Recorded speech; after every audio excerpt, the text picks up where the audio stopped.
Shalom Bacha, qu'Akadosh Baruch Hu, il vous protège, il vous donne la santé, la joie.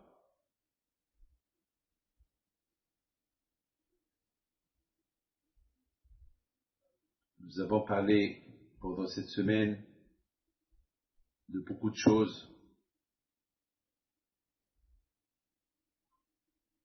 On a parlé du caractère, on a parlé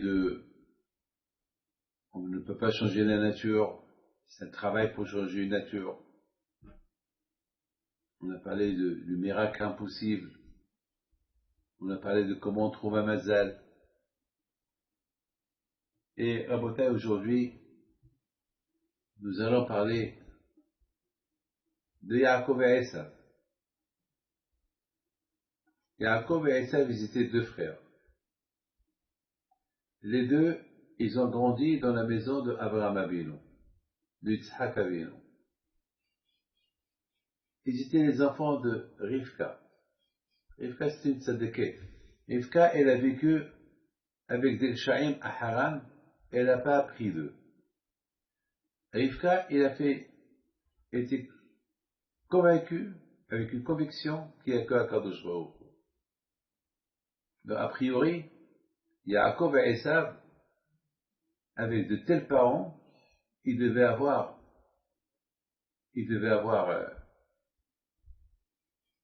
une très bonne éducation. Dans la Emunah Akadosh Baruch Hu. C'est quelque chose qui est tout à fait normal et logique. C'est écrit avec Delo Aneharim. Il faut savoir une chose,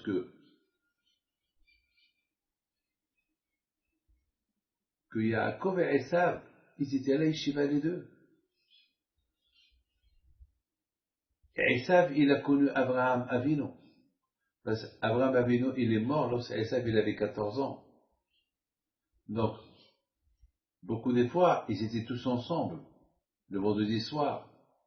Abraham, Yitzhak, Yaakov, Esav, Rivka, et leurs élèves, ils avaient des milliers d'élèves. Et Yitzhak Avinu, il donnait des cours de Torah à tout le monde. Hachamim, ils disent qu'Abraham, il a converti des gens. Yitzhak, il a converti des gens. Et Yaakov, il a converti des gens. C'est quoi la conversion? Comment il les a convertis? Pour qu'ils croient en Dieu, c'est tout. À l'époque, il n'y avait pas à l'époque des religions. Il y avait croire en Dieu, et chacun choisissait son Dieu. Et Abraham, il leur a dit, non, il y a un seul Dieu. Parce qu'il y avait des gens qui vénéraient le soleil, il y a des gens qui vénéraient le sable, il y a des gens qui vénéraient la mer, le feu, la lune. Et Abraham, Avinu et ses enfants, eux, ils ont enseigné le monde de croire en Hachem. C'est lui le créateur, c'est lui qui a créé le ciel, la terre, la mer, le feu, la lune, le soleil. Il leur a dit, mais vous êtes des fous, vous êtes en train de choisir des dieux comme ça, vous êtes en train de vous disperser en croyant, il y a un seul Dieu. Donc Yaakov et Esav, ils ont grandi dans cette atmosphère, mais il s'avère que lorsqu'ils ont grandi, Yaakov, il a suivi le chemin de Abraham, Yitzhak et de Rivka, mais Esav, il a pris un autre chemin, le chemin de la rue. Le chemin de la rue. C'est de la folie. Vous imaginez la souffrance qu'elle avait Rivka de voir un fils qui sort du derrière, qui sort du chemin. C'était dur. Baruch Hashem, elle avait une consolation. Il y a Yaakov qui est dans la Torah. Mais la question se pose, comment est-ce possible que de Yitzhak Avinu il est sorti à Rachar? Comment est-ce possible que de Abraham Avinu il est sorti à Rachar? Un petit-fils qui est Rachar, comme Esav. Mais comment est-ce possible? Et en plus, la Torah dit que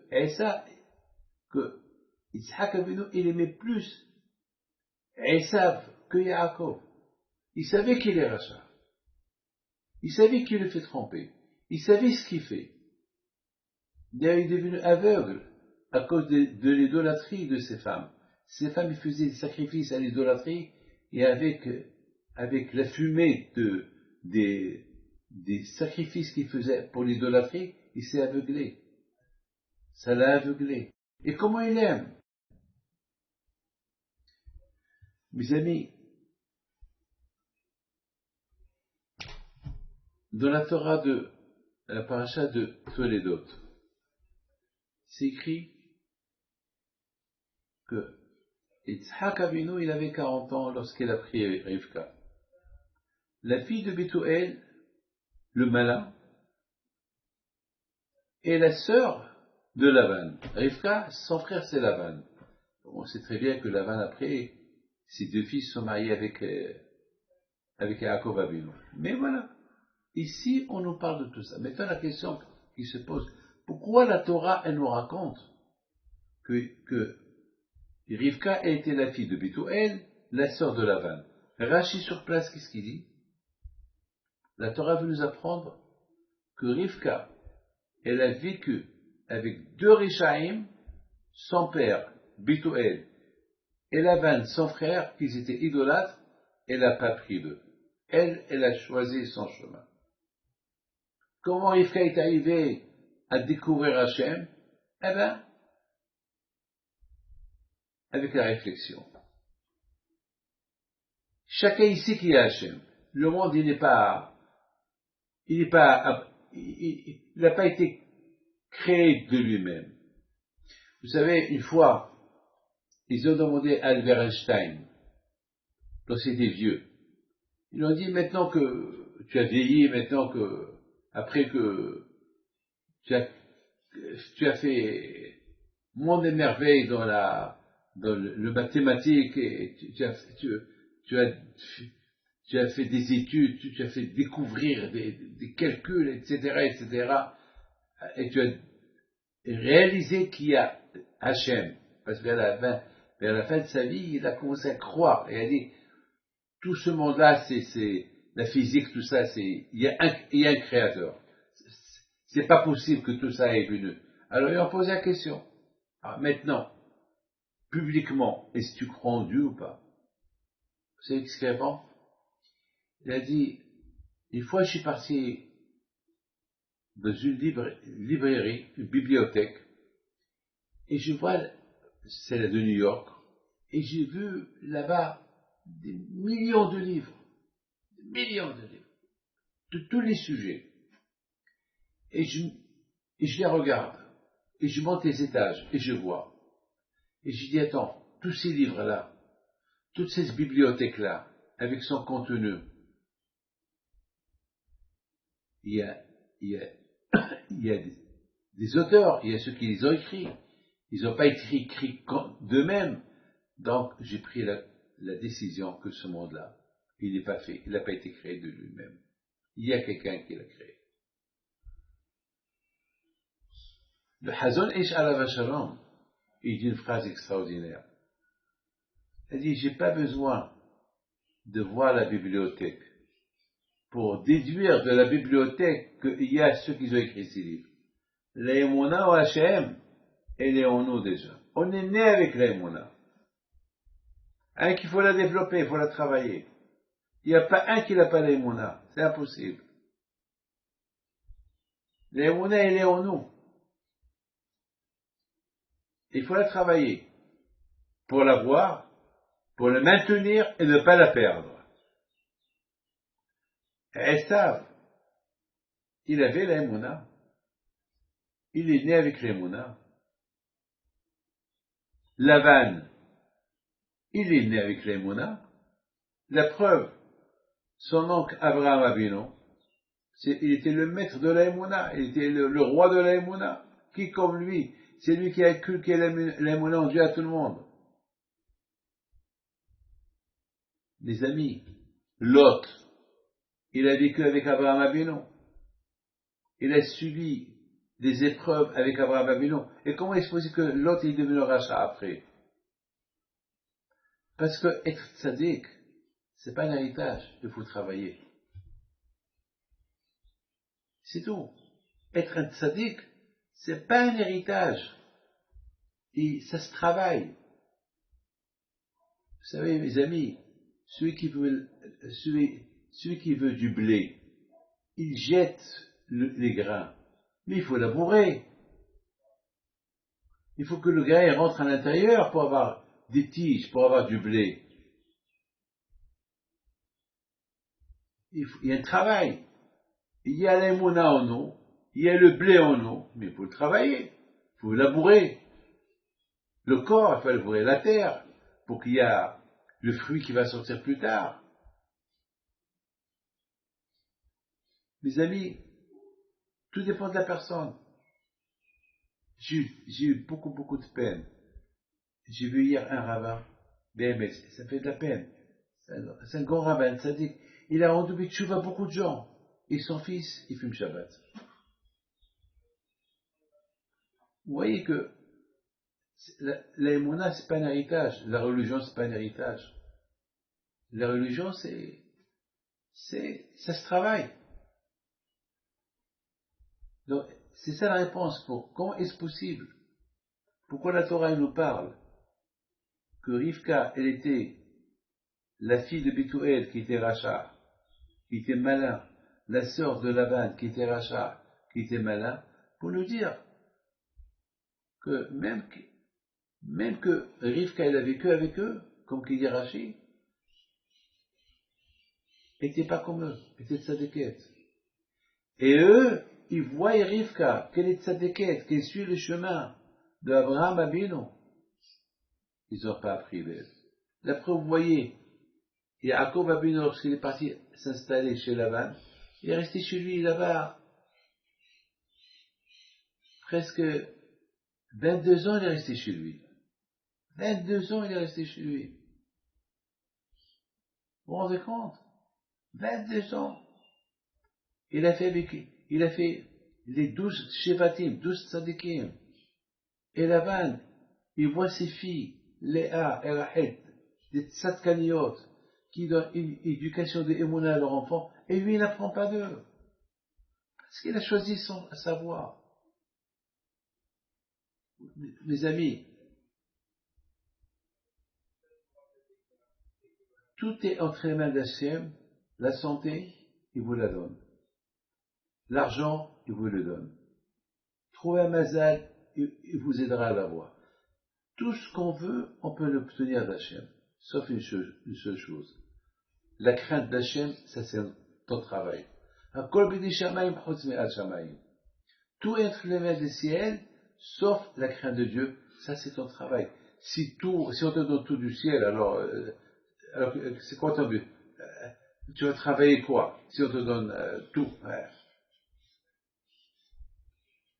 Les Hachamim, ils ajoutent, et sauf être enrhumé. Imaginez-vous quelqu'un qui dit, moi je vais enlever mes vêtements et je sors dehors en pleine neige, et je sors nu, et bon Dieu va m'aider, va me protéger. Non, tu mets ta vie en danger. Là, le bon Dieu ne t'aide pas. Vous vous rendez compte? Vous vous rendez compte? Alors pourquoi on dit le froid est la crainte de Dieu? Parce que la crainte de Dieu, lorsqu'il n'y a pas la crainte de Dieu, tu es froid. Vous savez ce qu'on a, Emouna, on est chaud. Dès que j'écoute une histoire d'un tzaddik, super, on est chaud.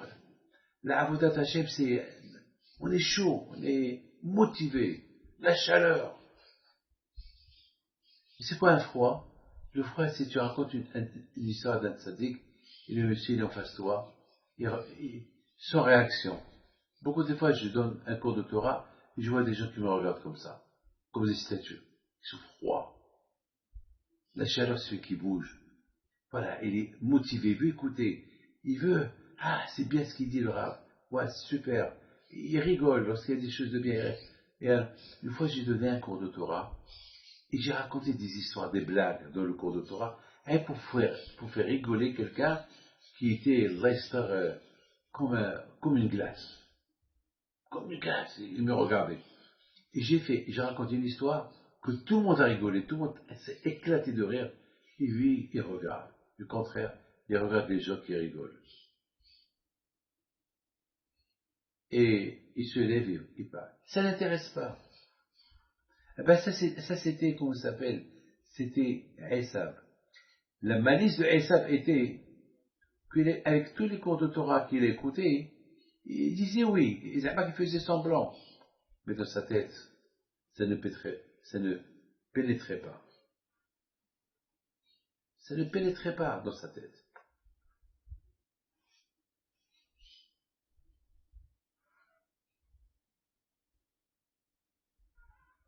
Les amis, c'est ça la paracha de Toledo. Toledo, ça veut dire descendance. Hachem nous a donné le choix, être bien, être mauvais. Alors on a posé une question. Le pauvre Yitzhak, la pauvre Rivka, quelle faute ils ont fait pour avoir un tzaddik et un rachar? Pourquoi? Quelle est la raison? Pourquoi? Mes amis, Akash Baruch Hu, le départ, l'origine de tout, Hachem n'a pas voulu que SF soit un rachar. D'ailleurs, Yitzhak Abinu, il lui a donné toute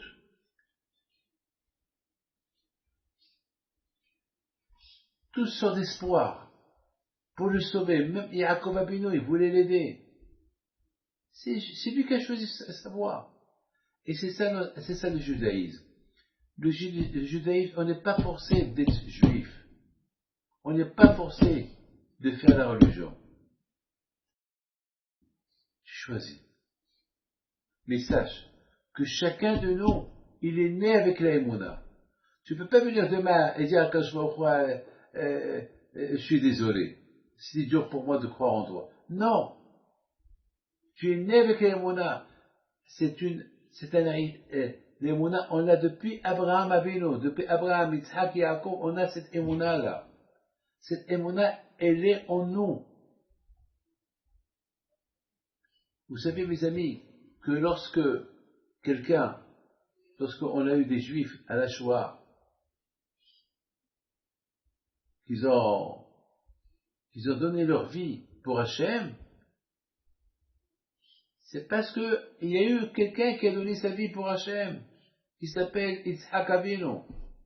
Il y a eu un qui s'appelle Abraham, qui a pris son fils pour le sacrifier pour Hachem. Il y avait aussi Abraham, lui-même il a été sacrifié. Lorsque Nimrod il l'a jeté dans le four. Et Hachem il a fait un miracle avec Abraham qui n'est pas mort. Donc ça veut dire que c'est en nous. Chaque juif qui est une Neshama, c'est en lui.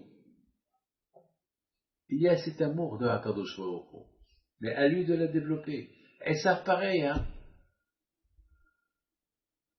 Comme que Yaakov était tzaddik, Esav aussi, il aurait pu être tzaddik. Mais pour être tzaddik, il faut travailler. Un diamant, pour qu'il coûte cher, ben, il faut bien le nettoyer. Au départ, le diamant, on le trouve dans les mines, il est entouré de beaucoup de pierres. Et après, on le taille, et on enlève les pierres, on le travaille. Après, vous avez devant vous un beau diamant pur. C'est comme ça. Vous savez, mes amis, que lorsque l'âme, elle descend de là-haut, dans ce corps-là, malheureusement, ce corps-là, malheureusement, dans ce monde-là, c'est un monde matériel. Donc, malheureusement, on est l'âme et le corps, tout, on est pris dans le matériel. Mais Hachem nous a donné la Torah pour se nettoyer. Et en même temps, on se nettoie bien jusqu'à quand on développe la émouna.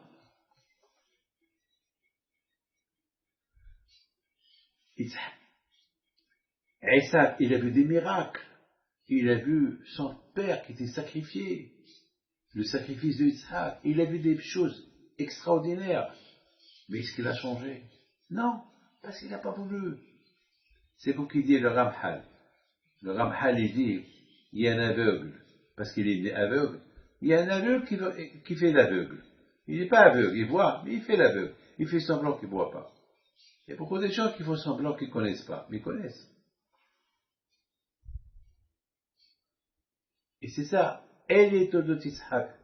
Voici les descendants de Yitzhak, le fils d'Abraham. Abraham, il a mis au monde Yitzhak. Yitzhak, il était le fruit d'Abraham. Il était le fruit d'Abraham. Comme Abraham était un bon fruit, alors Yitzhak aussi c'est un bon fruit. Donc d'un bon fruit, il devait sortir un bon fruit. Eh ben, il est sorti Yaakov. L'autre aussi devait être bien. Mais c'est lui qui a choisi de ne pas être bien.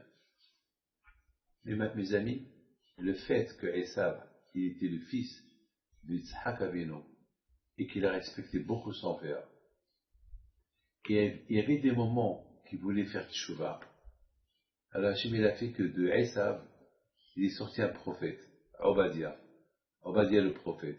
Et beaucoup de tzadikim sont sortis de Esav. Même Haman, il est sorti de Esav. Et de Haman, ils sont sortis des enfants qui ont étudié la Torah à Bnei Brak. Vous vous rendez compte? C'est-à-dire que de Esav, ils sont sortis des grands tzadikim. Des grands tzadikim. Pourquoi? Parce qu'il y avait des moments donnés que Esav, il voulait faire teshuva. Il savait que c'est du bidon ce monde-là. Mais malheureusement, son Yitzhak était plus fort que lui. Donc ça veut dire que la Torah veut nous apprendre que la Torah c'est pas un héritage. La preuve, Esav Yaakov. Et Esav, il n'a pas travaillé pour être un bon tzaddik. Yaakov, il a bon travaillé pour être un bon tzaddik. Eh bien, il a mis au monde des tzaddikim et Am Israël sort de lui. Que Hachem vous protège, je vous donne à vous tous. Amen, Kerason. Et regardez Rivka et Meno, la petite côte de Rivka. Aïe, aïe, aïe, aïe, aïe. Rivka et Meno. Quelle petite côte elle avait Rivka. Que lorsqu'elle avait des contractions, elle avait peur. Pourquoi? Lorsqu'elle passe devant l'arbre d'Azara, il y a un qui veut sortir, c'est Esav. Lorsqu'elle passe devant la yeshiva, elle avait des contractions, c'est Yaakov qui veut sortir. Il a compris qu'elle a eu peur. Quoi? Je vais avoir un enfant qui va être Eracha et Tzadik. Elle avait peur, elle est partie demander le prophète. Le prophète lui a dit non, tu as deux. Un qui a choisi sa voie déjà pour être Racha. Un il a choisi sa voie pour être Tzadik. Ça, c'est pas entre les mains de Dieu. Ça, c'est l'homme qui décide de son avenir quoi être. Comme il y a des gens qui veulent être médecin, il y a ceux qui veulent être avocat, il y a ceux qui veulent être ça. C'est l'homme qui décide son avenir. Que Hachem vous protège, Amen, et bonne journée.